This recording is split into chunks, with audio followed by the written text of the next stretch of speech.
The rain had been sluicing down. The local spook had stayed in the vehicle while they slid on the slopes and figured out, with Kara Watson's help, the picture. The side of her nose itched, and she scratched it. She wore flat shoes, dulled by the rain. Her ankles were soaked, as was the hem of her skirt. Water still dribbled off her coat, and the waxed cap perched on her red-gold hair. She wore no makeup. She took the sheet to tug it further down, steeling herself because she knew what she would see.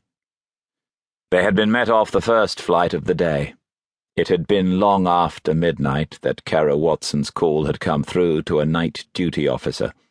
She had been near hysterical and making little sense, but she was patched through to Winnie Monks's home. The telephone had woken her. She had listened to the blurted information and rung off. She had thrown on clothes, splashed water on her face, gone into the kitchenette, taken a plastic bag from the roll, and started to search for his things. Did anyone in Thames House or in the graveyard team know that Damien Fenby was dossing at the home of the boss, Winnie Monks? No one. She could be open, and she could be private.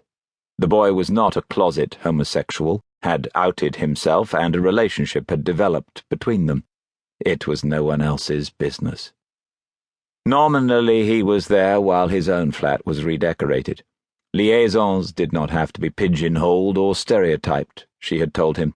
He would have gone home when the decorator had finished, but no date had been set. He had left 3 days ago, taken a bus at dawn, and she'd cursed him softly for not waking her. She had blundered through her flat, filling a bag with his clothes, clean, dirty, ironed or crumpled, his lotions, spare razor, 2 pairs of shoes, the old coat he'd have used for working alongside a branch surveillance, a couple of books and a framed photograph of his parents. She had cleansed him from the flat, and it had seemed a betrayal. Last, she had snatched up his keyring. The taxi had taken her through the heart of London to a road behind one of the great railway termini. She'd gone inside his flat with the bag and found the old actor there asleep on a camp bed, surrounded by paint pots. He'd blinked in the light and gazed at her with hostility, no explanation. She'd dumped the bag in a wardrobe, said nothing, and gone back out into the night. The taxi had taken her on to the airport, where she'd met the graveyarders. It was no one's business that Damien Fenby had lodged with Winnie Monks. The rookie girl had been at arrivals with the embassy staffer and a local intelligence man. They had gone into the city, then up the hill through the trees, and had emerged, knackered because crisis seldom came at a convenient hour, in a tourist bus park. A uniformed policeman had come forward, the staffer had interpreted, and Kara Watson had murmured in her ear what she knew. Something of the picture was clear. Near obsolete and surplus arms stocks behind the old curtain were still being liberated from weapons and munitions dumps, and OCGs, with government approval of course, were flogging them on.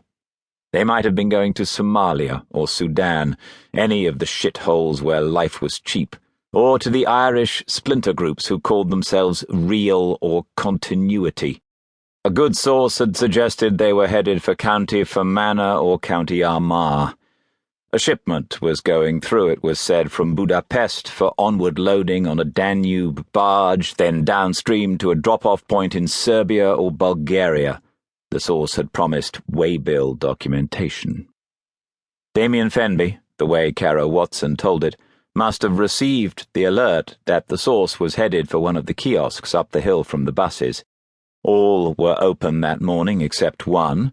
She'd seen the padlock on its shutter. Any other day or evening it was used by the source's brother-in-law, cousin, or... Damien Fenby and Kara Watson had adjoining rooms at the Hilton by the suburban railway station. The connecting door had not been locked, and the call had come to him.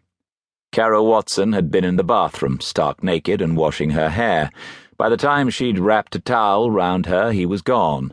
She could hardly chase him down the corridor to the lift and the lobby, and if she'd called him, he would only have said there wasn't a problem.